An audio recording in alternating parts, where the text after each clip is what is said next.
Blackhawks started their coast-to-coast road trip 10 days ago in Detroit. The Red Wings got the trip off on a sour note. They beat the Hawks 4-1. The next stop was Buffalo, where Tom Draper and the Sabres shut down the Chicago attack and won the game with a 2-0 whitewash. Edmonton, Alberta was game number 3 on the trip. The Oilers broke out of a long scoring drought and down Chicago 6-2. The road gets no easier tonight as the Blackhawks travel as far west as you can get without getting wet.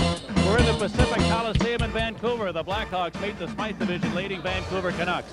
Hello again, everybody. Pat Foley and Dale Talon as the Blackhawks try to salvage something on the tail end of this road trip.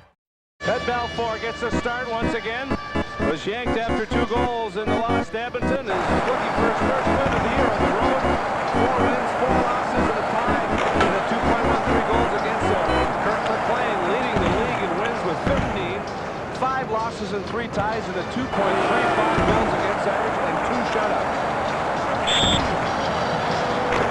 Referee in this game tonight will be Rob Schick, the linesman Shane Heyer, and Brad Lazarowicz. Brent Sutter opens up with Dirk Graham and Mike Peluso for the Hawks. Chelios and Smith on defense. Cliff Ronning, who Dale said has been a little bit under the weather, did not skate in the morning skate today, but he's available and ready to start the game. It's Momesso on the left and Sandlak on the right, and here's the draw. A shot into the Canucks zone. Doug Lidster cleared it to Cliff Ronning. He looks to get it out and failed to do it. Now here's a long shot from Smith, and he shot it wide. On the near side, Sutter put it in behind the net. And now a man goes down, and there's going to be a penalty coming up. A big collision in the corner, followed by Graham getting yanked behind the net. Momesso has something to say to him. Trying to goad the Hawk player into a penalty, it would appear, and Peluso lurking in the neighborhood, but everybody pulling apart. Well, we expected the Blackhawks to come out and be aggressive. Forechecking is their best suit, and in his attempt to get to forechecking position, he was yanked down. Dirk Graham was, and the Blackhawks will go to the power play quickly. Looks like Randy Gregg, who came out of retirement to come with the Vancouver Canucks. He was picked up on waivers by the Canucks last year, refused to report. 2 minutes more. Good doctor who played his hockey with the Canadian Olympic team and University of Alberta. Successful with the Edmonton Oilers, winning a lot of Stanley Cups.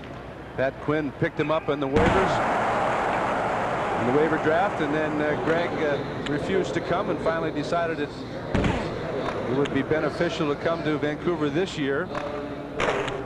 It's Roenick, Larmer, and Sutter on the Hawk power play. Smith and Keith Brown are on the points. Brown available again after missing a game with a reoccurrence of a groin problem. And he's done well on the point position on the Hawk power play this season. Now here's Smith on the near side. Trying to Sutter, one bouncing into the slot. Here's a chance, and it's shot wide. Larmer and a bouncing puck and whacked it wide of the net. Now Linden for Vancouver takes a look, and his clearing effort hit a man coming to Lume, and he's able to trickle it back into the center ice area.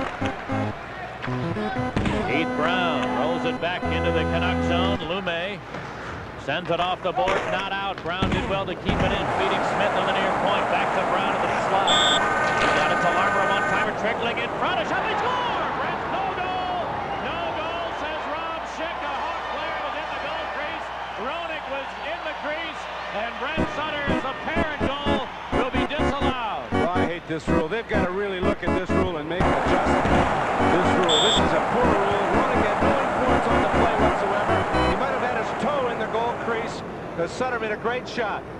Brown over to Larmer. Larmer with the one-timer from the hash marks on the far side. Slowed up by a stick to McLean. He swats it to Sutter. Sutter with the backhander. And Roenick is in the crease on his own, but nothing to do with the play whatsoever. He was not near the goaltender and had no influence on the goal. They've got to really look at this rule. This is a real poor rule that they've instigated to protect the goaltender. The intent, of course, is to protect proper. the goaltender. The intent is proper, but we've seen all sorts of situations this year, both for and against the Chicago team, in which players have had a foot in the goal crease or something and have no influence on the play. I think that's the rule that's going to be changed, but for the moment it has not been, and this will not be a goal. Well, it's the 4th time this year the Blackhawks have had a goal not allowed, and 4 times Jeremy Roenick has been involved in this situation. He had a goal stolen away from him in Buffalo.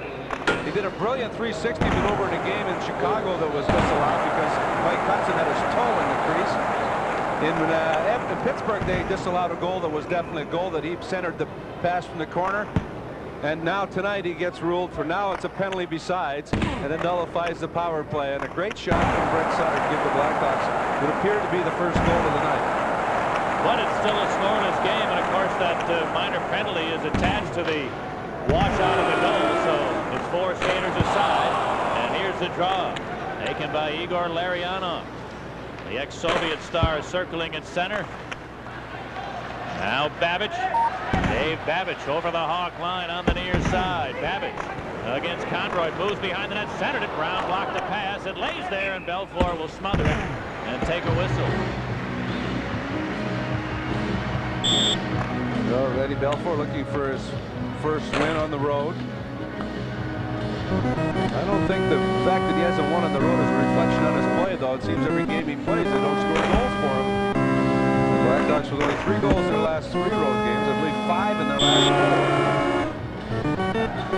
Only 31 goals on the road in 11 games so far this year for the Hawks, and so it's not surprising that they have only 2 wins in those 11 games. And the Hawks are winless in the last 6 on the road, with 5 losses and a tie. Now the draw, Conroy going up the middle. Tonelli able to field it at center and dump it in. Dave Babbage wheels the Canucks back, clearing to center. Adams left it for Babbage with room on the near side. He tries to the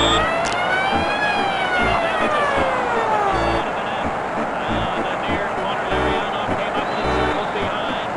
Igor Larionov over to the far board. Tied up there by Conroy. And Larmer takes it away, sending it to the near side of Tonelli. John Tonelli trying to clear it, failed to do it. Biddick held it in, shoots, and a save by Belfour. He pushed it to Tonelli, shaken up. Tonelli slow to get up, has lost his stick, seemed to be dazed, and the play continues. Belfour has to clear it himself out to center right. Well, he was hooked from behind with a high hook. He got it with the bridge to the nose, and Schick didn't put his arm up, and Tonelli's upset about it. The Canuck penalty is over. A short power player for Vancouver, but here's Larmer. He has a man breaking to Sutter over the line, shooting, and a save by McPhee. Larmer has the rebound, but was wrapped up on the boards. Now the Hawks able to play a little keep away as Larmer took a hit to get it to a teammate, and the Hawks clear it back the other way. Lume, who's missed the last 3 games for the Canucks, with a scratch near his eye, the result of a Messier high stick. Now it's cleared into the Chicago zone. Into the corner it goes. Smith came up with it. The Hawk penalty is over now. Both teams at full strength. Here's Lume. Here for to Ryan Walter. Ryan Sutter. Has deflected the Brent Sutter. Sutter dumping it in. Graham racing after it. Hawk side, unable to field it. And the Canucks try to start back. Doug Lidster clearing it into the Blackhawks zone. Martinall on the far side. Lost the handle to Chelios. He bounced it ahead to Goulet. Got a man breaking. Sends it over the line. Here's a chance for Noonan. He cuts right in there. Goulet. Save by McLean. How did he stop that? Great setup by Noonan to Goulet, and he couldn't finish it. Now another chance. And he shot the backhander wide. A glorious save by Kirk McLean on what looked like a sure Hawk goal. Now here's Ronick moving in front. Trying to center it. Goulet, the shot. McLean stopped that. And the rebound to the Canucks. Diddick able to bounce back into the neutral zone. And now this will be an icing call against Vancouver.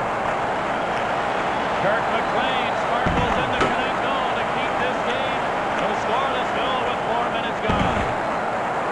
Dean, and he really had tough luck there. Now here's the draw to Cliff Ronning.